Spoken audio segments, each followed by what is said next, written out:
நான் படித்த கதையிலே ரொம்ப பிடிச்ச கதையில் ஒன்று இது. ஒரு செல்வந்தர் ஒருத்தர் இருந்தார். அவருக்கு நிறைய பணம் இருந்தது.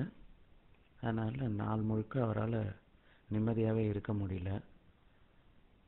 நைட்டெல்லாம் தூங்க முடியல. ரொம்பவே டிஸ்டர்ப் ஆகியிருந்தார். அவரோட பணத்தை பற்றியும் செல்வத்தை பற்றியும் ரொம்பவே கவலைப்பட்டு இருந்தார்.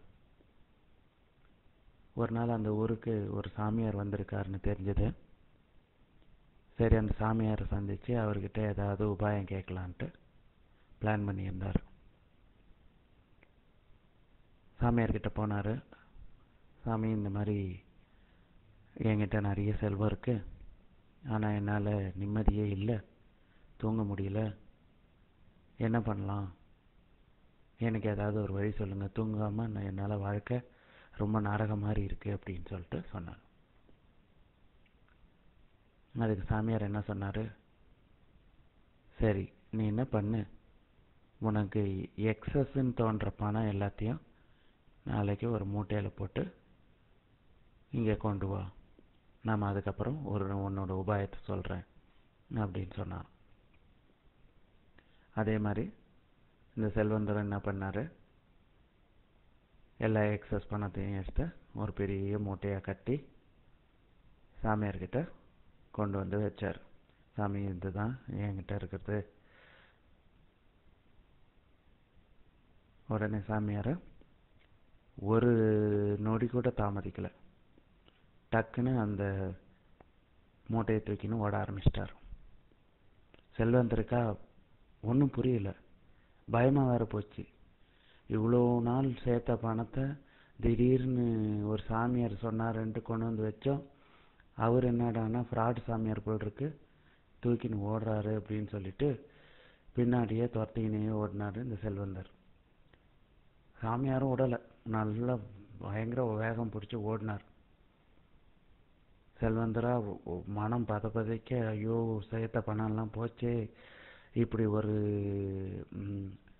தீயவனோட பேச்சை கேட்டு நாம் பணத்தெல்லாம் தொலைச்சிட்டோமே அப்படின்ட்டு பதட்டப்பட்டு பின்னாடியே ஓடி இருந்தார். கண்ணு கெட்டின தூரம் வரைக்கும் சாமியார் தெரியல. சரின்ட்டு இன்னமும் தேடுவோன்ட்டு தேடி போனார். ஒரு மரத்துக்கடியில் சாமியார் அந்த மூட்டையை வச்சுன்னு உட்காந்துட்டு இருந்தார். ஓடி போன செல்வந்தர் டக்குன்னு அந்த மூட்டையை அவர்கிட்ட இருந்து பறிச்சினார். பறிச்சின்னு, இந்த மாதிரி ஏமாத்திட்ட, நீனு என்னை கூப்பிட்டுட்டு வந்து நல்ல உபாயம் சொல்கிறேன்னு சொல்லிட்டு நீ என்னோட பணத்தை பறிச்சின்னு ஓட பார்க்குற நீ அப்படின்னு சொல்லிட்டு செல்வந்தர் சொன்னார். அப்போ மெதுவாக அந்த சாமியார் சொன்னார்,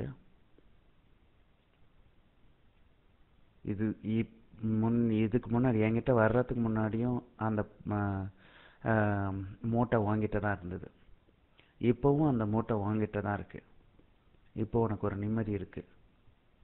ஏன்னா அதை தொலைச்சிட்டதாகவும் அந்த தொலைச்சதை நீ திரும்ப அடைஞ்சிட்டதாகவும் உனக்கு மன மகிழ்ச்சி ஏற்படுது. எந்த ஒரு விஷயமுமே தொலைக்கிறதும் கிடையாது, நாம் திரும்ப அனுபவிக்கிறதும் கிடையாது, எல்லாமே நம்ம மனசில் தான் இருக்குது. ஸோ மன நிம்மதியோடு வாழறதுக்கு முதல்ல நீ உன்னோட மனசை சமாதானப்படுத்தணும். உங்ககிட்ட பணம் இருக்குது, நிறைய சேர்த்துட்டோம், இல்லை என்கிட்ட தான் இருக்குது அப்படின்ற அந்த ஒரு மாயையை நீ தான் விடணும். அது உன் மனசுக்கிட்ட தான் இருக்குது. அதை புரிய வைக்கிறதுக்காக தான் உங்ககிட்ட நான் இந்த மாதிரி விளையாட வேண்டியதாக போச்சு அப்படின்னு சொன்னாராம் சாமியார். இந்த கதையை பார்க்கும்போது இது அந்த சாராம்சம், அந்த கீதையோட சாராம்சம் படிக்கிற அதே எஃபெக்ட் ஏற்படும். அதை விளக்குற மாதிரி தான் இந்த கதையும் கூட. எதையுமே நாம் கொண்டு வர்றதும் கிடையாது, எதை எடுத்தோமோ அது இங்கேருந்தே தான் எடுக்கிறோம், எதை விட்டு சொல்கிறோமோ அது இங்கேயே தான் விட்டு சொல்கிறோம். எல்லாமே நம்ம மனசு தான் காரணம். எதையுமே நம்ம அடையிறதும் கிடையாது, எதையும் இழக்கிறதும் கிடையாது.